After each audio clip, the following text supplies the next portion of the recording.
কর্তৃক অনলাইন ক্লাসে ছাত্রছাত্রী তোমাদের সবাইকে স্বাগত। আমি গত ক্লাসে তোমাদের ভেক্টর অধ্যায়ের 4 নম্বর লেকচার আমি তোমাদের সাথে আলোচনা করেছি। আজকে 5 নম্বর লেকচারটা আলোচনা করব। তোমরা হয়তো ভাবছো যে দীর্ঘমেয়াদী এক চ্যাপ্টার নিয়ে আলোচনা, কিন্তু আসলে ভেক্টর অধ্যায়টা এটা অনেক কয়েকটা চ্যাপ্টার মিলেই আলোচনা সুসম্পন্ন হয়। আগামীতে আরও একটা লেকচার আমি এই ভেক্টর অধ্যায় তোমরা দেখতে পাবে। আজকে ভেক্টরের গুণন সম্পর্কে বলবো। আমি ইতিপূর্বে ভেক্টরের বিভাজন বলেছি, যোগ বলেছি, বিয়োগ বলেছি, বিভিন্ন ধরনের ভেক্টরের সংজ্ঞা বলেছি। আজকে তোমাদের সাথে ভেক্টরের গুণন সম্পর্কে বলবো। তো ভেক্টরের গুণন সাধারণত দুই প্রকার, একটা স্কেলার গুণন, একটা ভেক্টর গুণন। এটাকে বলা হয় স্কেলার গুণনকে ডট গুণনও বলে, আর ভেক্টর গুণনকে ক্রস গুণনও বলে। তো এই ডট এবং ক্রস শুধু তোমরা মনে রাখবা যে যখনই কোনো রাশির উপর যখন কোনো চিহ্ন থাকবে, এরকম একটা চিহ্ন থাকবে, তখনই আমরা বুঝেই নিব যে এটা ভেক্টর নির্দেশ করছে। তাহলে যে অধ্যায়ে যে স্থানে এরকম কোনো রাশির উপরে ভেক্টর চিহ্ন থাকবে, তখনই আমরা বুঝবো যে এরকম আমরা যদি ভেক্টর চিহ্ন বুঝি যে ভেক্টর আছে বিধায় আমরা এটাকে বলতেছি স্কেলার গুণন। কিন্তু যদি এইরকম আমরা উপরে কোনো ভেক্টর না থাকতো, এমনি এরকম একটা ফোঁটা বা ডট আমরা বুঝতাম, তখন কিন্তু আমরা এটাকে ভেক্টর স্কেলার গুণন বলবোই না, আমরা এমনি গুণন বলবো। যেমন আমরা 5 গুণন 5 সমান সমান 25 লিখি, এটা কিন্তু গুণনের চিহ্ন। আবার 5 গুণন 5 সমান সমান 25, এটাও কিন্তু গুণনের চিহ্ন। কিন্তু এই গুণনটার উপরে যদি কোনো রকম ভেক্টর চিহ্ন থাকে, যেমন এ রাশির উপরে ভেক্টর আছে, বি রাশির উপরে ভেক্টর আছে, তখনই হয়ে গেল কিন্তু স্কেলার গুণন। আর এইটা উঠিয়ে গিয়ে যদি ক্রস আসে, তার মানে এইরকম গুণ চিহ্ন দেখা যায়, তাহলে এরকম ভেক্টর সম্মিলিত রাশি, এই রাশিটাকে আমরা ভেক্টর গুণন করব।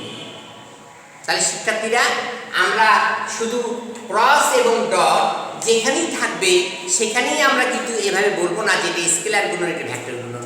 অবশ্যই রাশির উপরে আমাদেরকে মনে রাখতে হবে ভেক্টর চিহ্ন থাকতে হবে। যখনই ভেক্টর থাকবে তখনই আমরা এটাকে ডট অথবা ক্রস গুণন বলতে পারবো। তাহলে দুই ধরনের গুণন, একটা হলো স্কেলার গুণন, একটা হচ্ছে ভেক্টর গুণন। স্কেলার গুণনটা কি?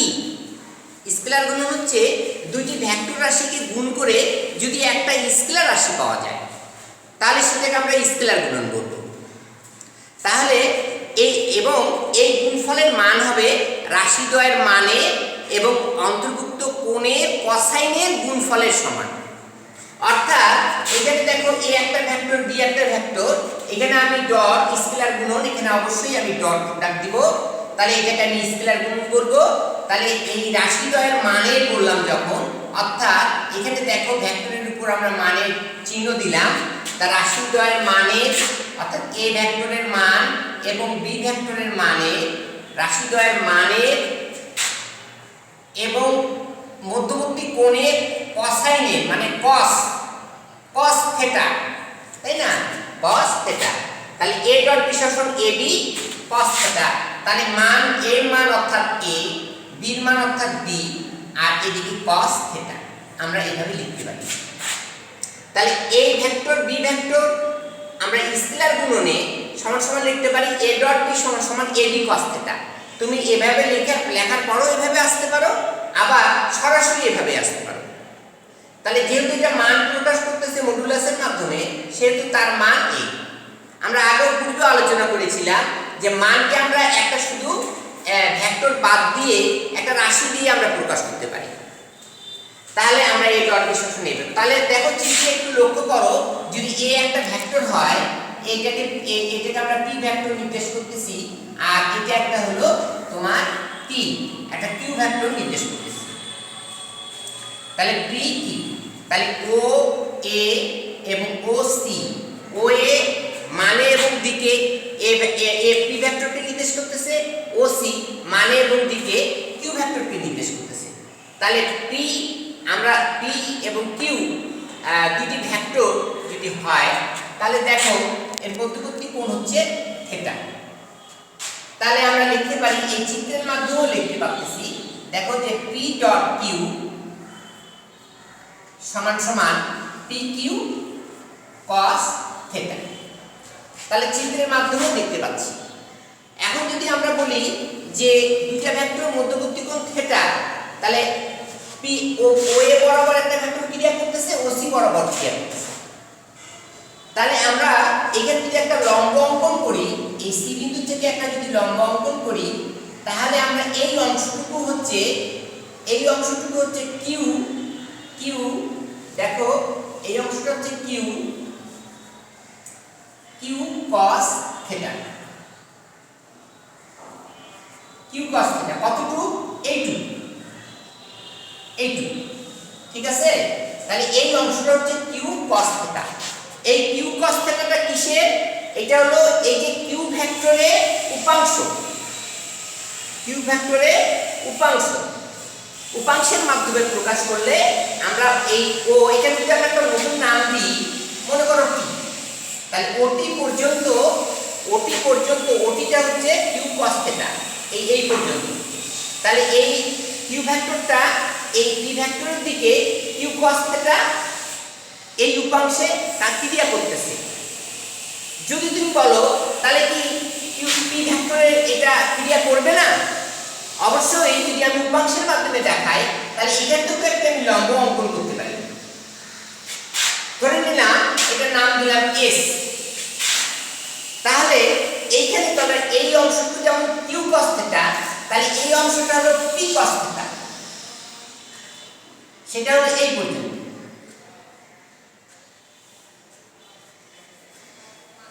তাহলে এই পর্যন্ত।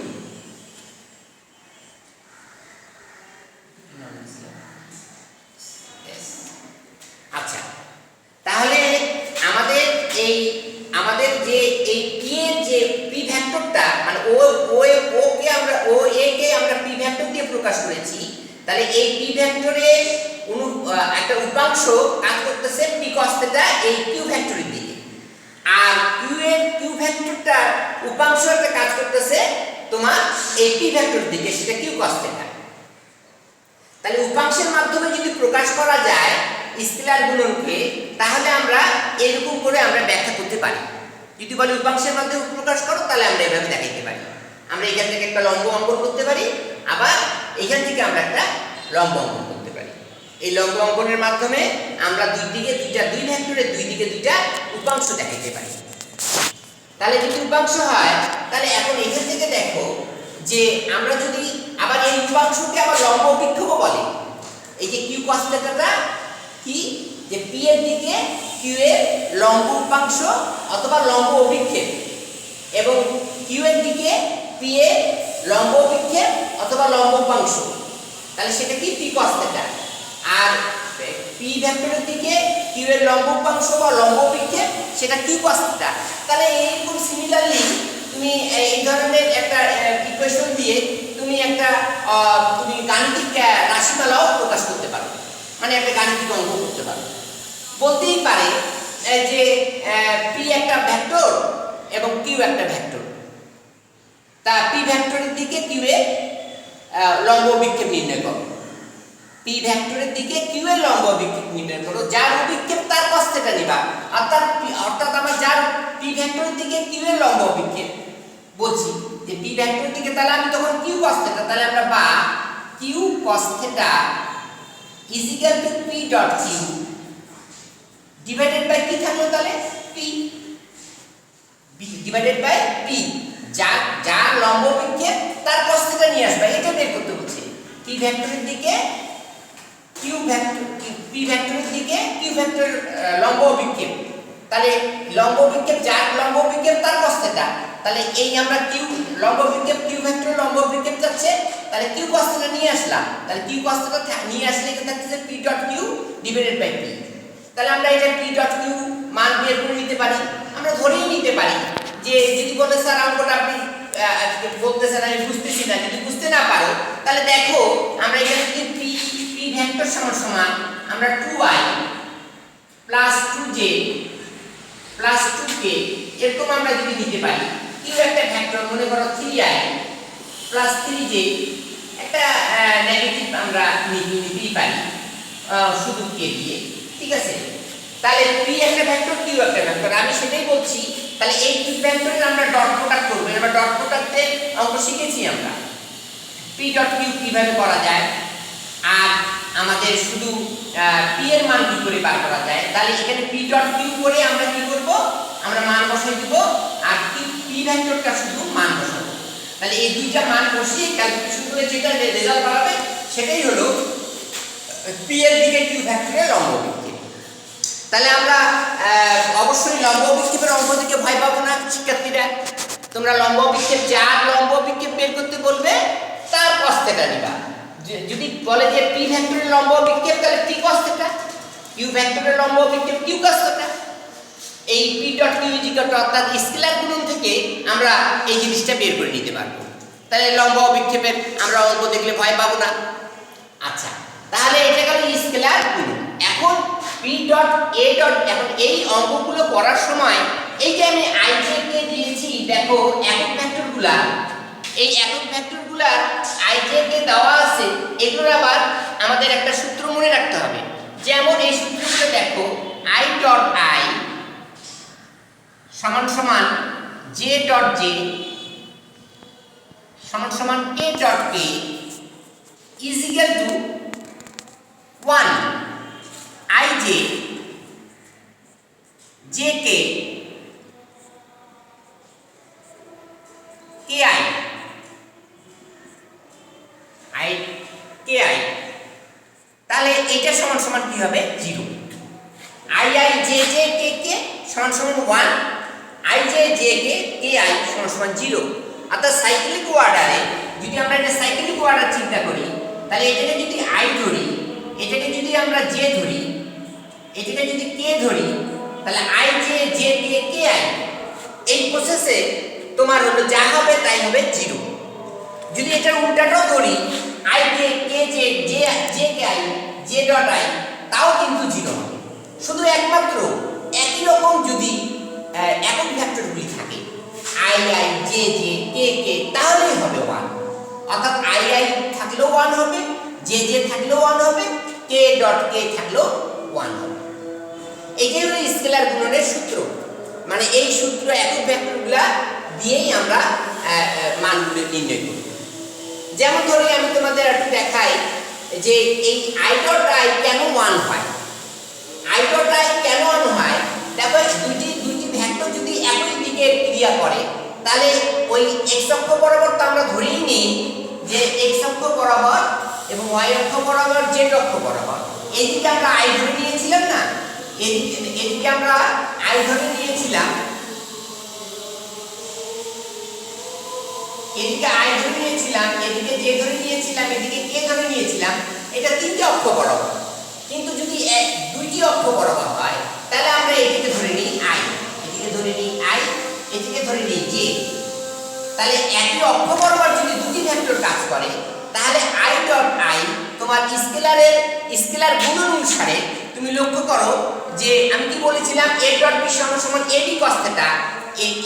এটা হচ্ছে এই ভেক্টরের মান, এই বিটা হচ্ছে b ভেক্টরের মান, তাদের মধ্যবর্তী কোণ হচ্ছে cos θ। তাহলে i ভেক্টরের i এইখানে তোমার মান হচ্ছে এইটা, আরেকটা i, তাহলে এখানেও মান হচ্ছে তাহলে এটা ইজ ইকুয়াল টু cos কত ডিগ্রি, cos হচ্ছে যেহেতু একই অক্ষ বরাবর সেহেতু cos 0 ডিগ্রি।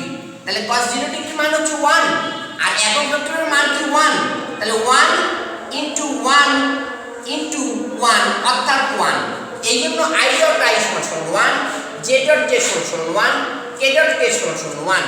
আর যদি তোমার i j হয় তাহলে মধ্যবর্তী কোণ হয়ে গেল কি 90 ডিগ্রি, মধ্যবর্তী কোণ 90 ডিগ্রি। তাহলে cos 90 যদি হয়, cos 90 এর মান হয়ে যাচ্ছে 0, cos 90 এর মান 0, তাহলে এটা 0 হয়ে গেল, অর্থাৎ তিন সবগুলোই 0 হয়ে গেল, অর্থাৎ আমাদের তখন মানগুলি 0 হয়ে গেল। এই জন্য i dot i j dot k i j j k k dot i is equal two 0। এই জন্য এই মানগুলি যখনই আসবে কোনো অঙ্কের মধ্যে তোমরা লক্ষ্য করবা, যেমন আমি যদি এই অঙ্কটাই দেখি তোমাদের সাথে, এইখানেই দেখি এই যে মানগুলো দেওয়া আছে তাহলে আমরা পি ডট কিউ করি, তাহলে মানগুলো দেখি কি লিখেছি 2i plus 2j plus 2k, এই একটা এই ডট প্রোডাক্ট। আবার কি দিছি পরে কিউয়েরটা কি দিয়েছি হলো তোমার 3i plus 3j minus k, একটা মাইনাস দিয়ে দেখি তাই না, মাইনাস k।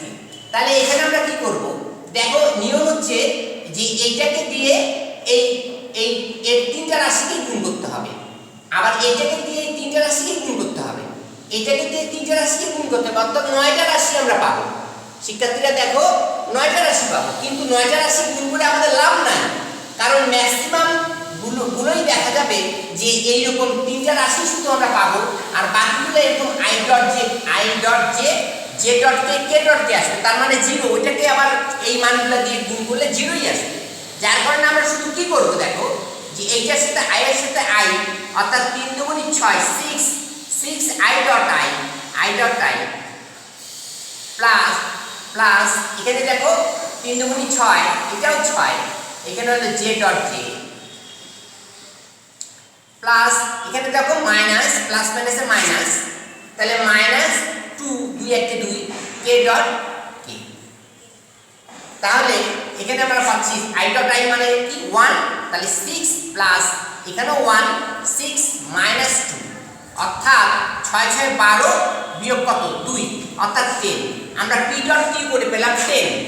তাহলে আমরা কিন্তু 9টা রাশি দিয়ে করলাম না, কারণ বাকি রাশিগুলো দেখো 2i সঙ্গে 3i আমরা কি করলাম 3 দুগুণে 6 i ডট i, আর যদি আমরা এটাকে দিয়ে এটা করতাম তাহলে কি হতো 3 দুগুণে 6 i ডট j, অর্থাৎ i ডট j মানে আবার 0, তাহলে 6 এর সঙ্গে 0 হয়ে বাকিগুলো 0।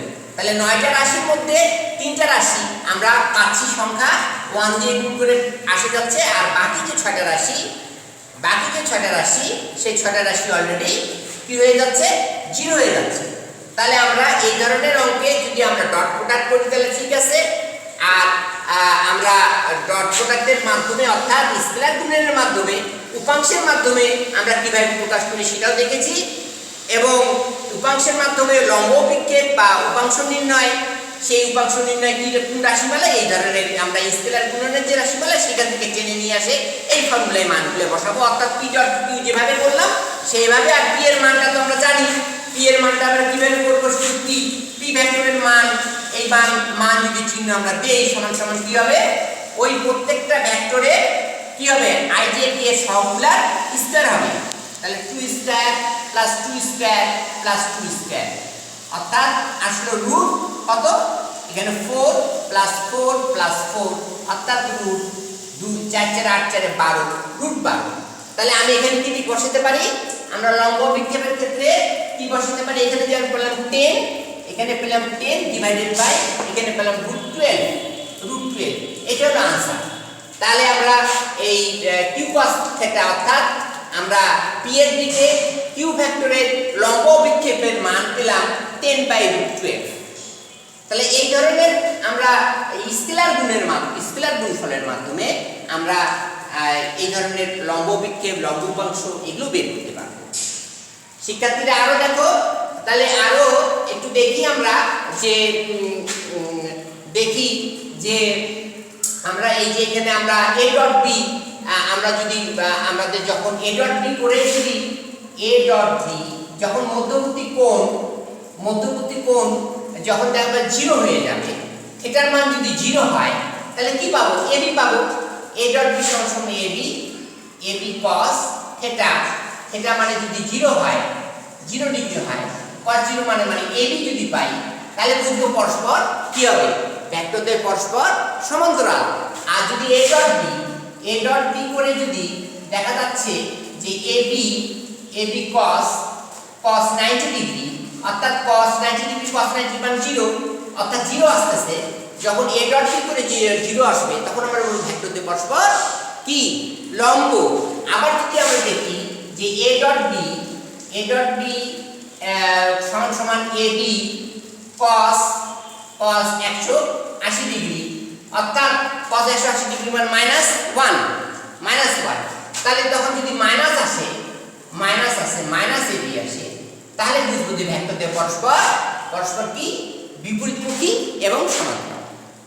ঠিক আছে, তাহলে আমরা মোটামুটি এই শর্তগুলি মনে রাখবো। আর কি করব, আমরা মূল ফর্মুলাটা মনে রাখবো, এ ডট বি সমান সমান সবসময় মনে রাখবো A B cos theta scalar গুণফল, এবং তার যে উপাংশ বা লম্ব অভিক্ষেপ সেটাও আমরা মনে রাখবো, যে যার অভিক্ষেপ তার কস থিটা নিয়ে বাকিটা এদিক ওদিক করে আমরা মানগুলা সেইভাবে পুট করে আমরা তার ফলাফল নির্ণয় করতে পারবো। তাহলে শিক্ষার্থীরা আজ এই পর্যন্তই। আমরা পরবর্তী লেকচার ক্লাস 6-এ আমরা অবশ্যই উপস্থিত থাকব, এবং এই ক্লাসগুলো যদি তুমি ধারাবাহিকতা লক্ষ্য করো তাহলে তোমার ভেক্টর অধ্যায় তোমার বুঝতে সহজ হবে। সকলে সুস্থ থাকো এবং সামাজিক দূরত্ব বজায় রেখে সরকারি বিধি মেনে ঘরে থাকো, এই কামনায় শেষ করছি। সবাইকে ধন্যবাদ।